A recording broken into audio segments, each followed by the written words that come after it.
Muy buenos días a todas las personas que nos siguen a través de las redes sociales, a través de la agencia andina www.andina.pe. Iván Calderón te da la más cordial bienvenida a tu programa Andina al Día. Y el día de hoy vamos a hablar de un tema bastante sensible, preocupante también, sobre la castración química para violadores.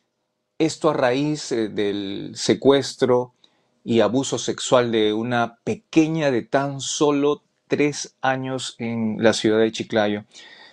Realmente el tema es muy duro, no solamente para los padres de familia, sino para todos los peruanos que en algún momento han salido en la ciudad de Chiclayo también a protestar, a que las penas puedan ser un poco más duras y que al abusador se le pueda de alguna manera castigar.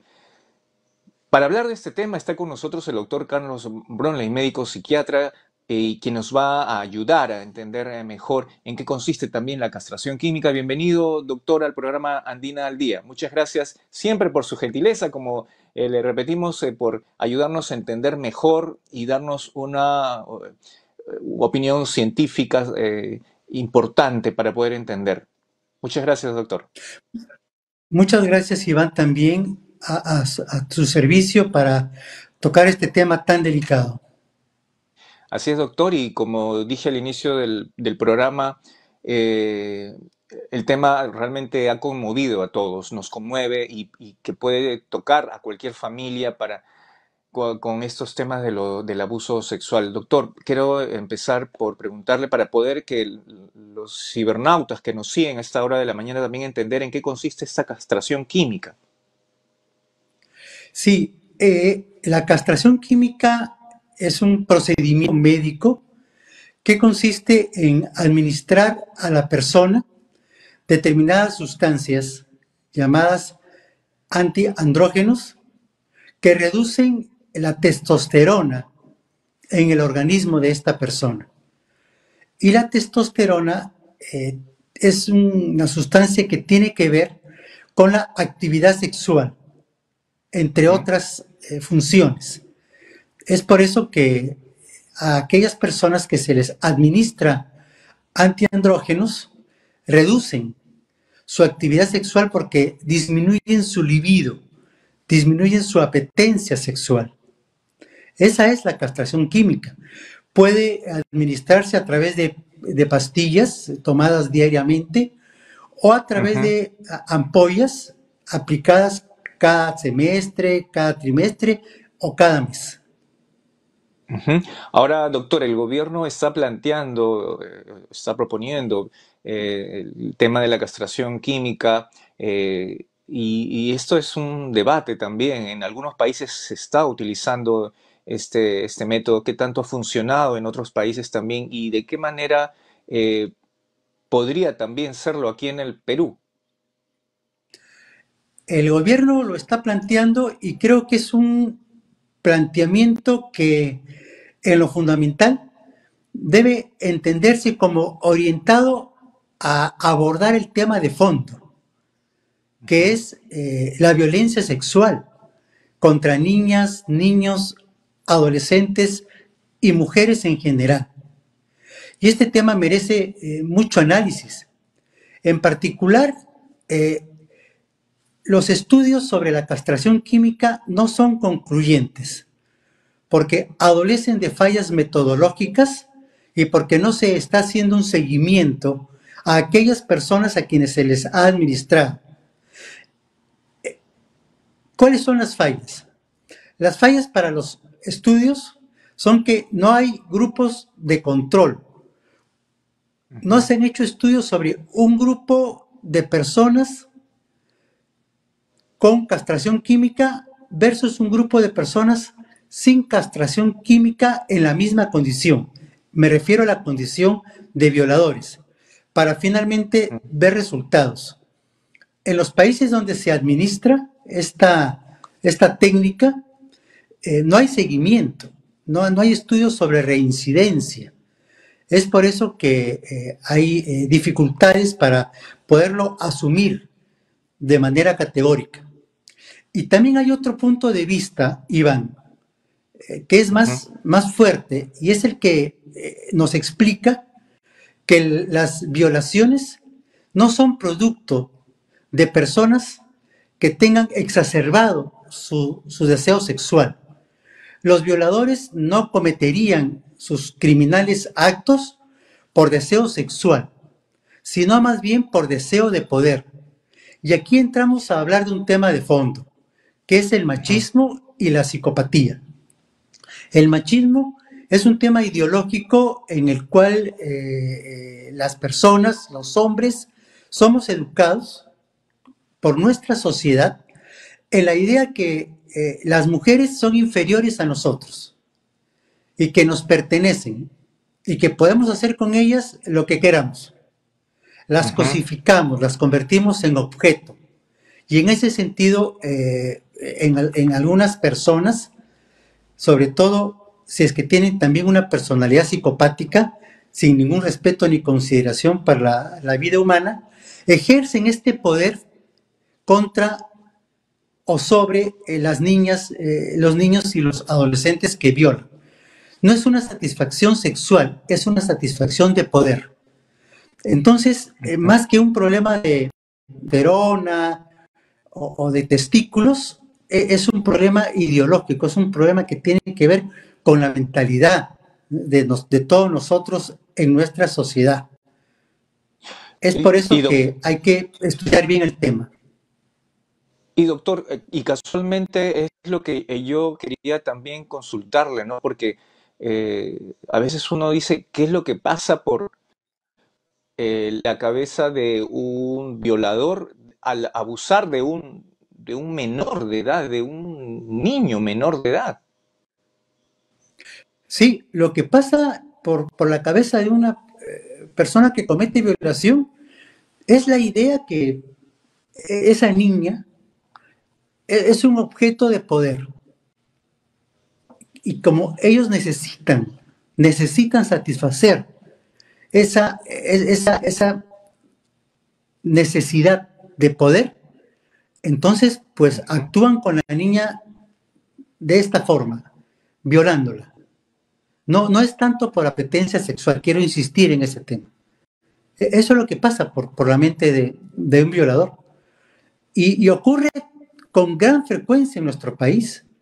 No es producto ni de personas con enfermedades mentales, ni tampoco de monstruos o bestias, como usualmente se suele decir. Es producto de esta mentalidad y sucede en el barrio, sucede con familiares cercanos, la gran mayoría de violaciones se dan en el seno del hogar. Pasa con los tíos, con los primos, con los vecinos, en los colegios, en el barrio, en la comunidad. Es Ujú. el ejercicio del poder patológico del machismo psicopático contra las niñas, niños, adolescentes y mujeres en general.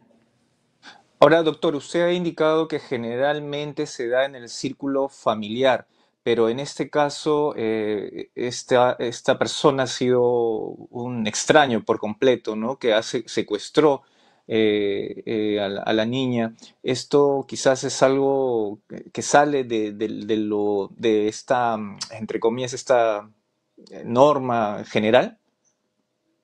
Sí, hay que ver el resultado de las investigaciones. Es lo que él ha referido, Ujú. que recién la conocía, que estaba embriagado y que ha Así sido un es. impulso. Pero hay que estudiar bien el caso.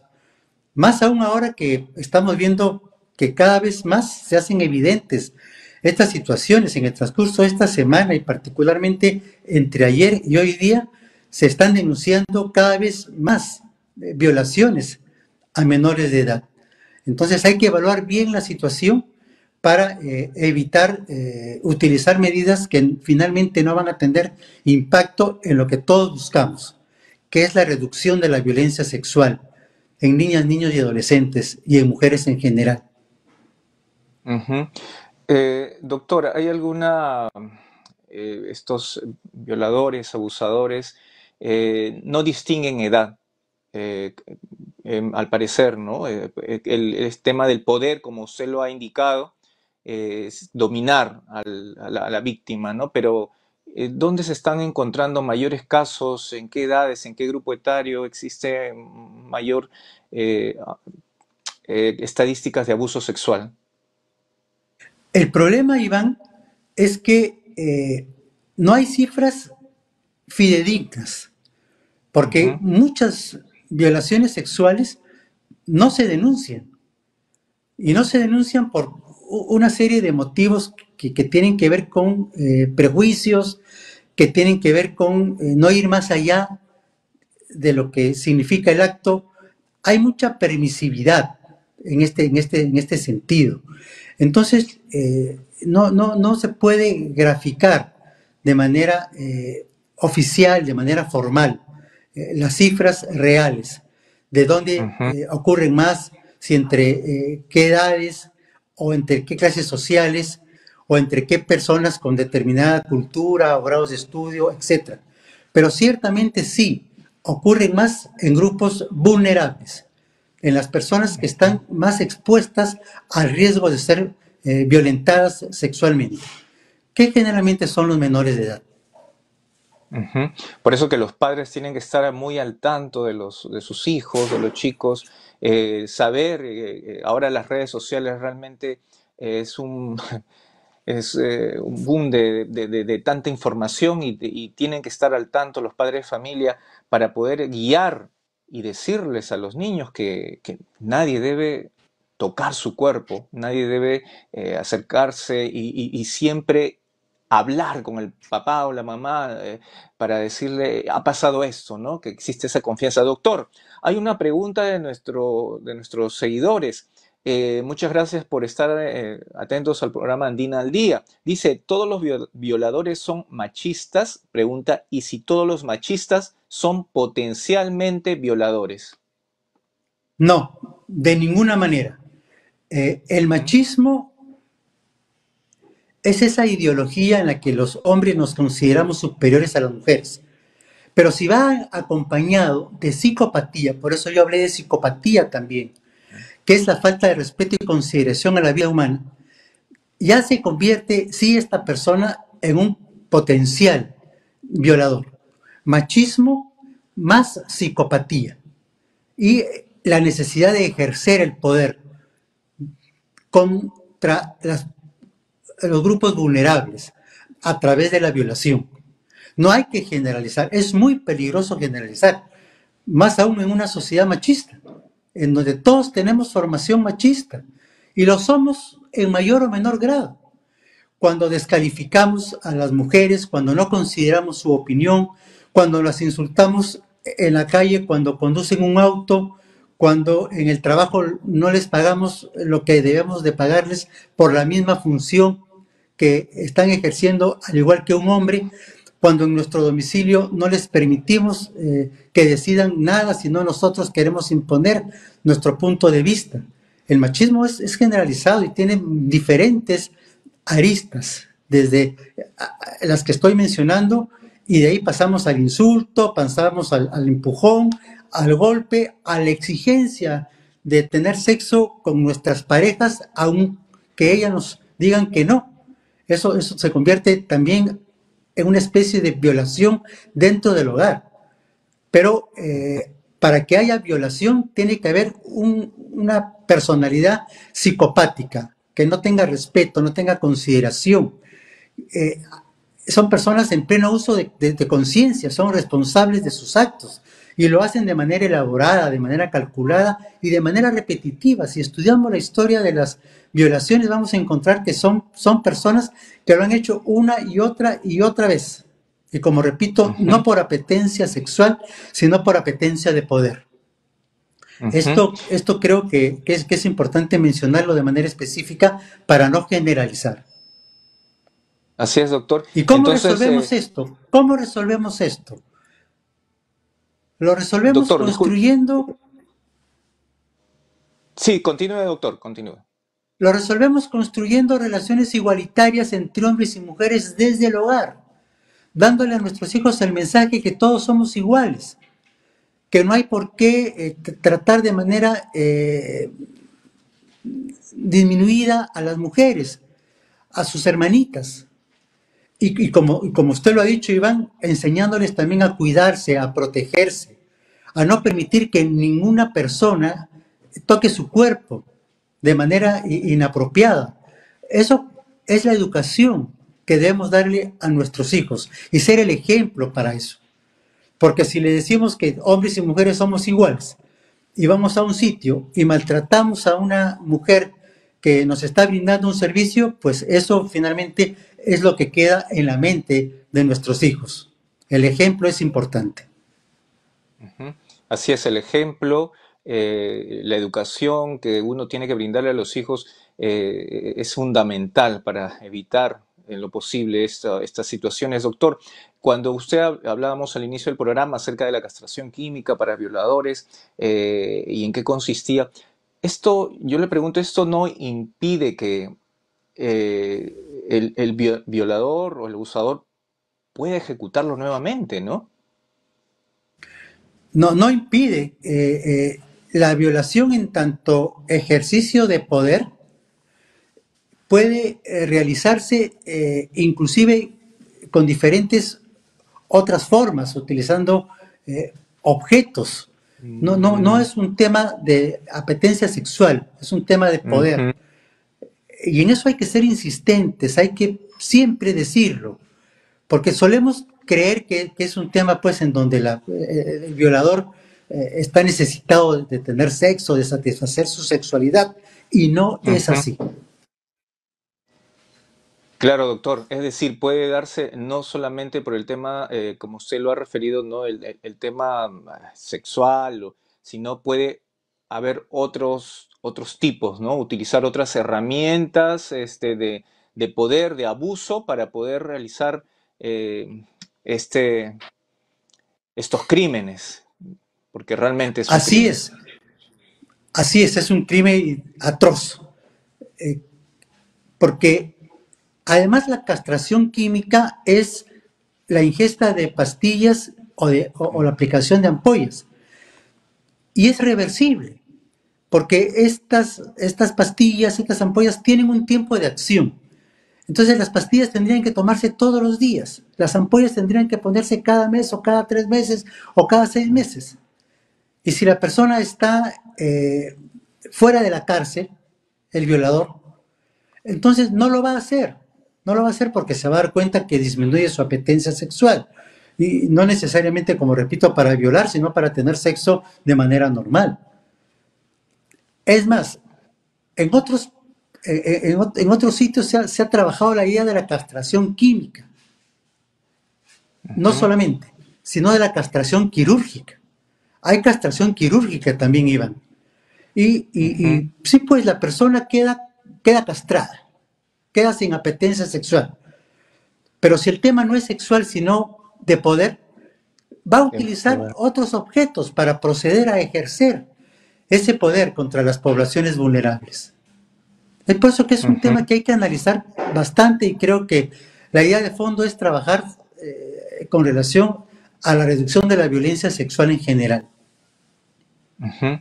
Ahora, doctor, se dice también que este violador o los violadores han sido abusados también en la infancia y ellos están buscando repetir ese mismo patrón. ¿Qué tan cierto o falso puede ser esto? Sí, suele suceder. Suele suceder porque lo que a uno le pasa en la infancia queda marcado dentro de nosotros. Ujú, Y esa marca nos hace crear un patrón de comportamiento. Por ejemplo, si crecemos en un hogar violento, vamos a ser violentos.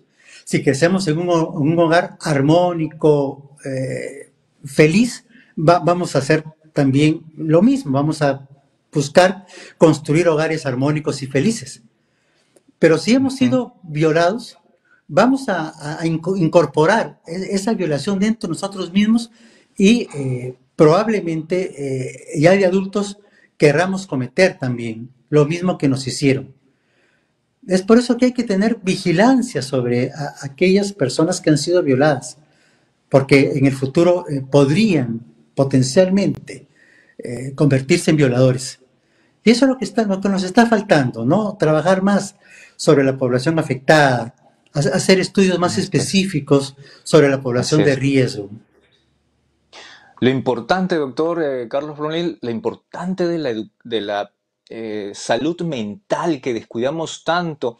Ahora que estamos pasando el tema de la pandemia, 2 años ya de pandemia, también todas las secuelas que deja, bueno, estoy haciendo un paréntesis en el tema, pero y regresando al tema de los violadores y la castración química también, qué importante, como usted dice, poder conocer más, educarnos más y acudir a un especialista de salud mental que pueda ayudarnos a poder corregir, quizás corregir o por lo menos mejorar muchos aspectos que la persona puede estar pasando difíciles en la vida, ¿no, doctor? Ahora, ¿de qué manera a estas personas abusadoras con un tratamiento psiquiátrico, psicológico, pueden curarse?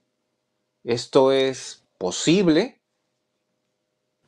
En tanto, no es un problema de salud mental porque no es una perversión sexual, sino es un problema de ideología y de personalidad psicopática.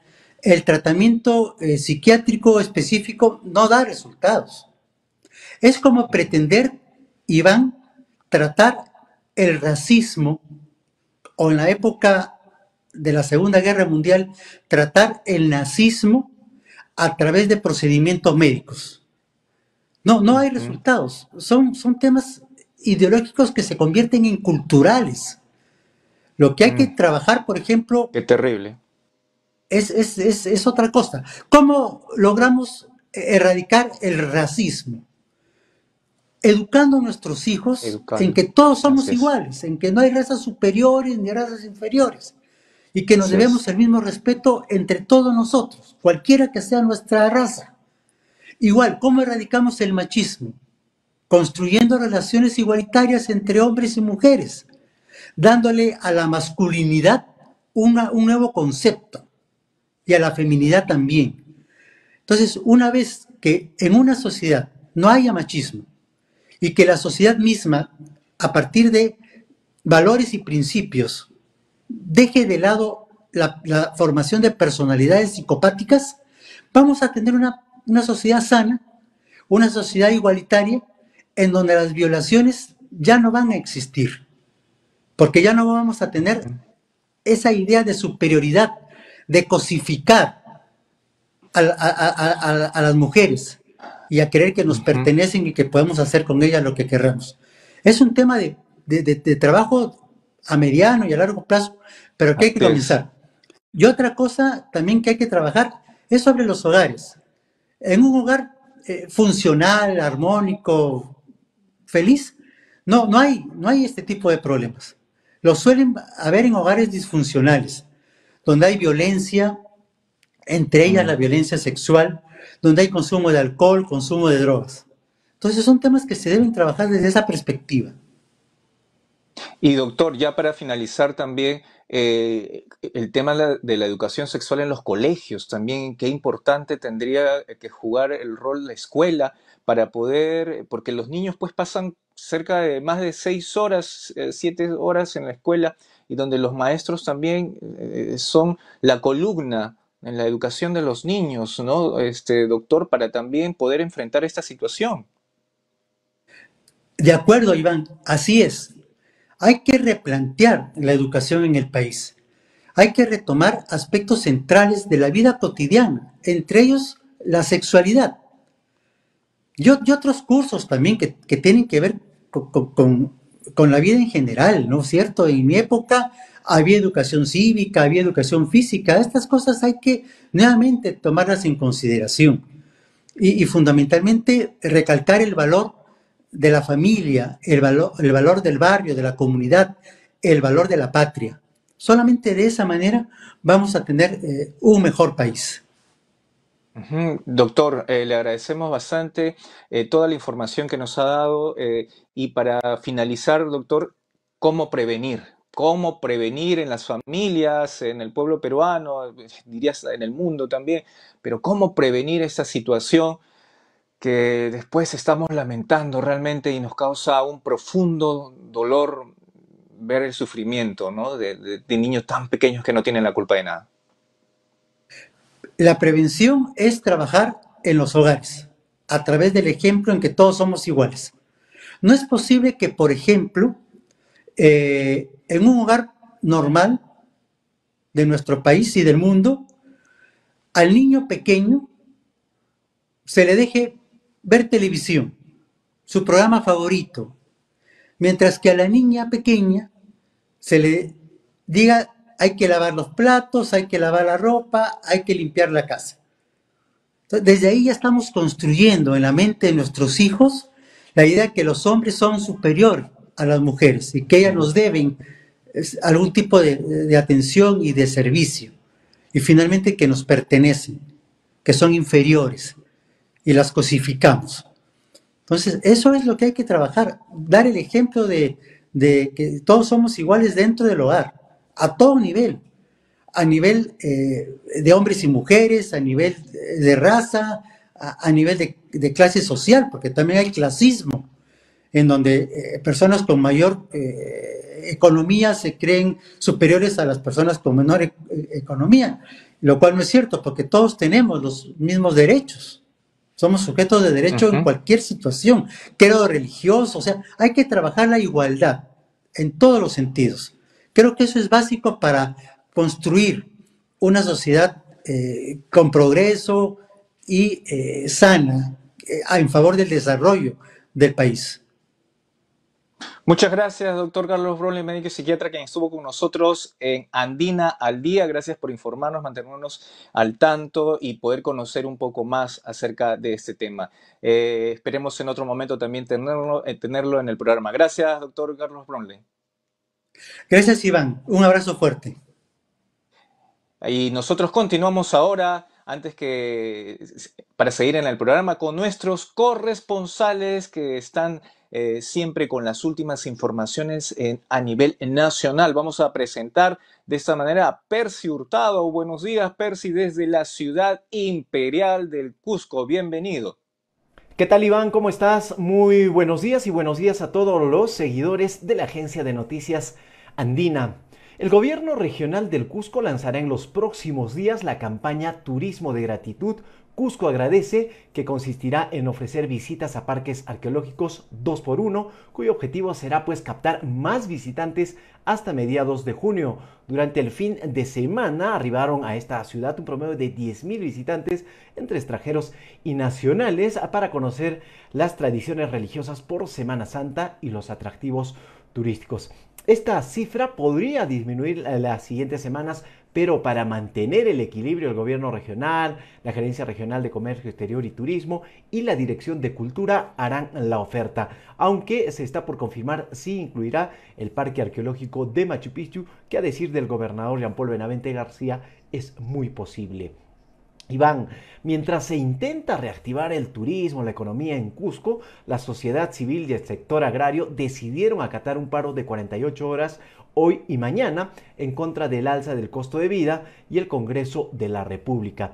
Hay que señalar que las principales vías de acceso a esta ciudad, como Cusco Abancay, Arequipa, Sicuán y Cusco, y la misma interoceánica están bloqueadas y las operaciones del tren a Machu Picchu están momentáneamente suspendidas. Se espera un comunicado de la empresa Perú Rail. Iván, esa es la información desde la ciudad del Cusco. Volvemos contigo.